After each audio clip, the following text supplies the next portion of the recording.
Hi everyone, so today's video is about self-care, what it is and how it can help you.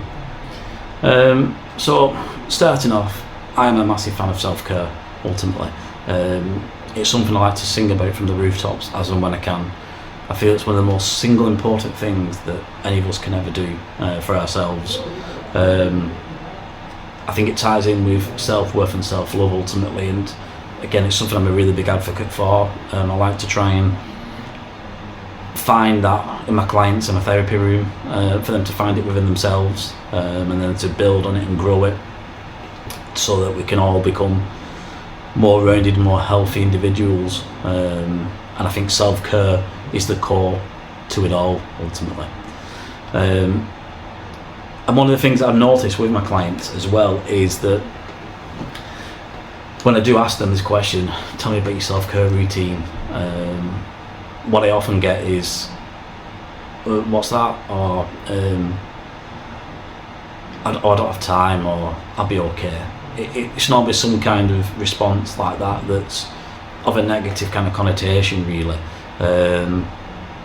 And it's kind of a little bit disheartening for me a little bit at the beginning when I first hear it, because it tells me without them telling me that they are quite low in their own self-worth and their own self-love, because when you're implementing self-care you're naturally building your self-love and your self-worth, because it's you saying that you're worth something and that you matter.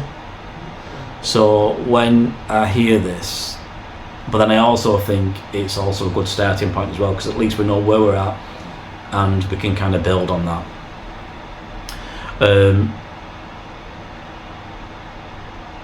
And it's also to kind of put out there whilst I'm talking about self-care is that it isn't a magic wand. It isn't going to be, right, okay, so we're dealing with self-care now and that's it. That's going to solve all your problems. However, implementing it will enhance your life. It will enhance it directly, but also indirectly as well, by way of feeding both your conscious mind and your unconscious mind. Because one of the things I would ask, is if I was to say or ask, what do you feel is most in control of our lives? Is it our unconscious mind or is it our conscious mind? Yeah, and you'd be right to think and to say it's your unconscious mind. Now our unconscious mind is filled with all kinds of information that we have picked up over the years, both from our parents or primary caregivers, siblings, friends, family, thousands of interactions with people, situations. It all gets stored back there.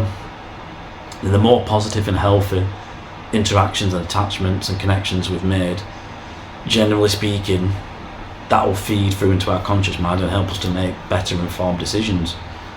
But the less attachments that we've formed, or the unhealthy attachments, come out in our conscious mind by the decisions that we make, which end up more often than not being unhealthy. So it's self-care kind of helps us to fill our unconscious mind with validation of that we're worth something, that we mean something, and then that kind of comes back out in our conscious mind when we face certain people and situations that we're actually worth more. Because as human beings we're basically made up of feelings and patterns of behaviour, chemicals, and decision, and then on the back of that the decisions that we make based on all this information that we've got stored in our mind. And also by implementing self-care as well, it means that no matter where we are within ourselves or in any situation, that we're able to be our own secure base. Ultimately we can be our own best friend, our own source of enlightenment. Now, it's always good when we can go and interact with others, i.e. find a partner, friends who enhance that, and make them attachments and feelings within ourselves stronger and better. But it may well be that you're in a relationship, for example, and your partner isn't providing that. They aren't, for whatever reason that may well be, but they aren't providing that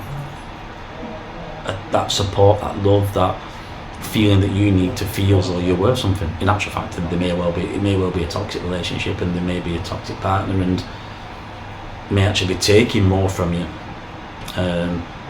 And without going too deep into it, it may be that because of certain attachments you're staying there, and your own self-worth and self-love, you may well think that, well, that's what you deserve, and so you should stay in that.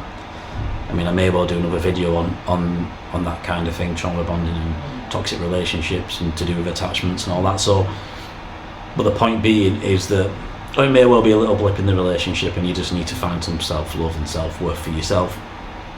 But by implementing self-care, it means, as I said, no matter where you are, you're able to pull from that. You're able to do something that helps you ultimately.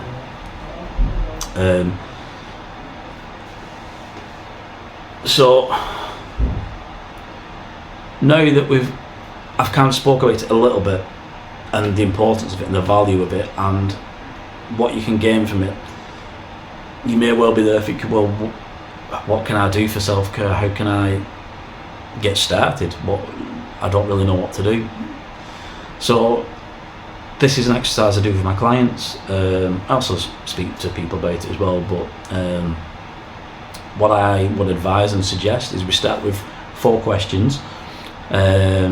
So what I would say to you is pause the video or whatever, get pen and paper, and make space for the answers to these next 4 questions, because they're going to be in 4 different sections. It's going to be one big list, but separated by 4 different questions and answers. Okay, so the first one would be what do I like to do? Quite simply, are the things that you like to do? Do you like to go to the gym? Do you have hobbies that you're able to go to where you can reward yourself with, or you can go and switch off from? So write down all them things that it is that you like to do. Second one would be, what do I want to do? What do I want to try? So is there certain hobbies, or is there something that you've thought to yourself, I won't mind giving that a go? No matter kind of how realistic at this point, it doesn't matter. The point of this exercise is to write as many different things down as possible, which I'll explain in a second. The third one would be, what do my family, friends, acquaintances, what do they like to do? So for example, do you have a granddad who works on an allotment? Maybe you did that as a kid with him, something you've wanted to try. Does your dad, friend, brother-in-law, cousin like to go and play golf, fishing? What is it? What's their hobbies that they're into? That you can see, that you can make a list on. And then finally, the 4th question would be, what would I advise my friends or family to do? So simply would be, think of those around you. So it might be, for example, one of your friends is got a good singing voice, just for argument's sake, and you may say, such and such a body, I'd advise them to go and do some singing lessons, or to do more karaoke, because they've got a good singing voice and they're a bit of a show person. So whatever it may well be. Again, the point is that you have a big long list. Once you've answered all them questions, you'll have many different things, and then what you're going to do is you're going to work your way down that list, and there's going to be some definite no-nos from the start. Quite easy, cross it off. Might be a couple of maybes, until ultimately, once you've gone through it, you've looked at everything, you're going to be left with, say, a handful of things that you're going to try or you're going to do for your self-care, and basically you're going to go out there and give it a go, because this is your time now to find your self-care, and it could well be that hits the spot for you. It's hopefully, after watching this video, it's helped you to put into perspective your own self-worth, that you do matter. And doing this exercise is kind of an extension of that. So then you're going to go out there and give it a go, and then every 3 to 6 months or so you'll maybe do another list.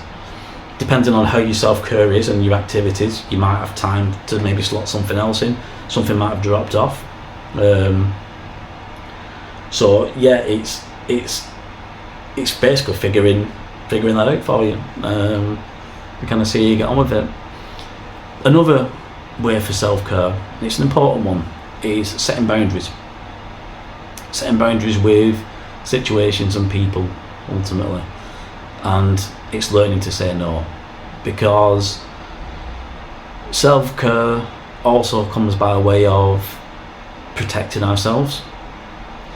So it will be learning when to say no to people, because quite a lot of the time there are people, I know you may be watching this video, who can't say no. You're a people pleaser, and you struggle to say no to people, and a lot of the times maybe you don't mind, but deep down, or even maybe not even deep down, maybe on quite just underneath the surface, you're getting a little bit fed up of not being able to say no, or saying yes all the time and either getting very little in return or nothing in return, and getting little and nothing in return consistently. Because I don't want to confuse this with, because relationships that we have with partners, friends, family, etc., they fluctuate.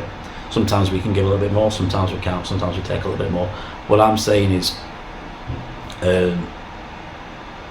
those who consistently take and you consistently say yes, and you'll probably be able to think of certain people and situations, work, friends, family, etc., as to who and where this relates to. Everyone watching this will have an idea of when and how they can say no. So it would be learning to say no once to begin with. So when you're next faced with a situation where you know you'd always say yeah, just try saying no for once. And again, that will build towards you, because for an example, if you're in work, you work somewhere, and what tends to happen is you get people, let's just say in an office, but in the work situation where there's always the people who are asked to do that bit extra because they always say yeah. Now some people are completely happy to say yeah, and if you are, so be it. If you genuinely are, that is, anyway. Some say yeah because they can't say no, and often there's an air of resentment around that you can probably feel in the pit of your stomach. So something for you to think about with regards to boundaries and saying no, because that will ultimately tip the pendulum a little bit, because for so long you've been saying yes. By saying no, you can bring a bit of balance back to your life again.